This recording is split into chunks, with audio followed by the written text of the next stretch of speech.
Samit Chavan and Chandan Taparia join in on the show, so let's get in a flavor as to what they've picked out. Samit, take us through your roll-by list.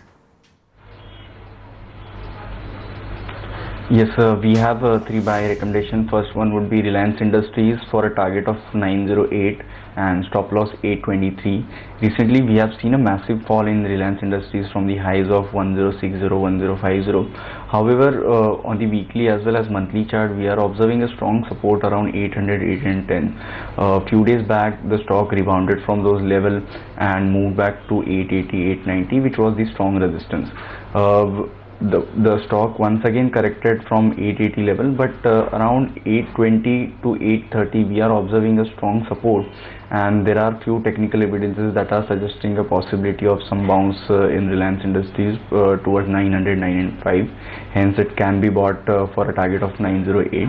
The second stock that we like is ACC for a target of 1405 and stop loss can be kept at 1315. This stock is clearly trading in a sideways trend wherein 1440, 1450 is acting as a strong resistance, but around 1310, 1310 we are observing a strong support, which is the 127% reciprocal retracement of the recent up move. If we observe yesterday's daily candle, there is a possibility of some bounce in ACC towards 1450, 1420.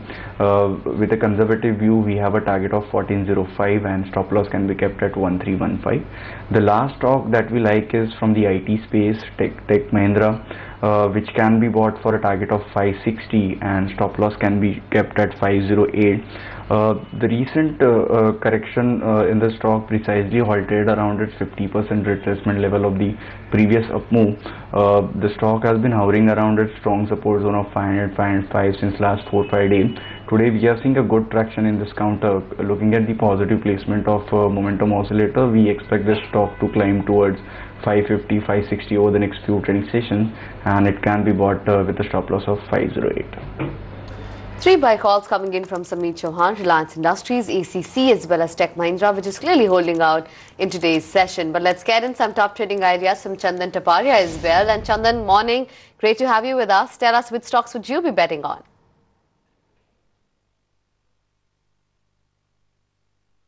Hi, good morning.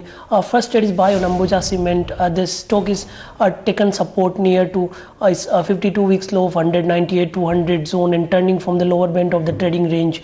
Stock which has fallen in last 6 series now resilience even after the sharp decline, which indicates that longs are now participate in the counter. So we are recommending to buy Ambuja Cement with a stop loss of 207 and expecting an upside move towards 225. Second trade is buy on Hindustan Unilever. The stock has been consolidating from last couple of trading session and witnessing sustained buying interest near to 845, 850 zone. Overall, it's a defensive counter, so even after the market weakness, it may see some buying interest, which may take it to 880 to 890 level. So we are recommending to buy Hindustan Unilever with a stop loss of 844 for the upside target of 890. And last trading idea is sell on Hindalco. We are continuously witnessing selling pressure in all the PSU and the metal counters. Hindalco is quite weak as it is not ready to hold any kind of bounce back move. The stock is trading at 5-year low levels and witnessing sustained call writing at all the higher strike. So we are recommending to sell Hindalco, keep the stop loss of 79 and expecting a downside target towards 70 levels. Okay, there you have it. Lots of equity trading recommendations on the buy as well as sell side have come your way. But let's shift gears, talk a little bit about the volatility in the commodity space as well. Where are things headed? What are the strategies over there? Manisha joins in to give us the latest. Morning, Manisha. Morning, Avan. Thank you so much for that. The trend has turned slightly bearish for most of the commodities trading in the week in the Asian markets right now. If you look at the gold and silver prices, well, we have seen a bit of a tickle down coming in on that. And the crude oil prices on your screens after declining 10% yesterday are nearly 2% on the lower side yet again.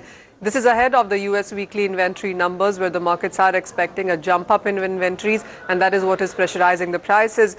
Add to that the kind of data that we have seen in last 24 hours, whether it is the Chinese PMI numbers, the slowest in 3 years, the US manufacturing data, the weakest in 2 years, the European manufacturing numbers also came in on the lower side, and add to that the fact that the IMF has also lowered the global growth outlook, and that doesn't augur well for all of these commodities there. It's a similar story when you look at the base metal space, and that has continued to lag down as well. We did see some bargain buying coming in for the nickel prices, but when you look at zinc, aluminum, copper, lead, all of those commodities trading in the negative on your screens. How do you trade that space though? For that, let's get in Teague Gnanasekar, and he joins us live on the show with his strategies. Gnanasekar, hi, good to have you. What's your sense really, first of all, coming in for the gold prices? Because that is an area that has been quite volatile. We did see a 2-week highs yesterday, but really not able to hold on there.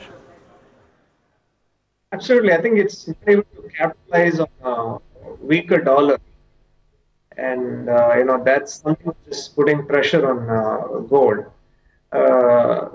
Going forward, it looks like we're going to see rallies getting capped. We have a non-farm payroll data which is coming out.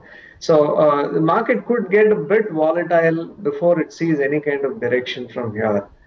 So it's going to be in this range between $1120 and $1145, but moving in a mild bearish bias. So it's a sell on an intraday basis for me.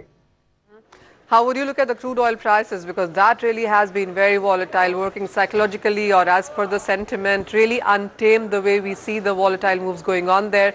Are you looking at further declines? Would you buy buyer on the lower side, or is this a sell call continuing for this one? Well, Manisha, volatility in crude is nothing new. I think it's pretty much part of crude oil trading. But if you look at the fundamentals, the supplies continue to overwhelm.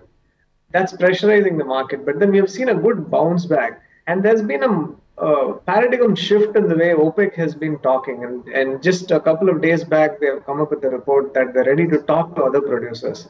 So that kind of signals very clearly that maybe we've seen the bottom. So any dips for me here is clearly a buy.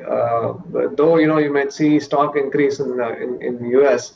I think it could be a knee-jerk reaction, and any fall would be an opportunity to buy into.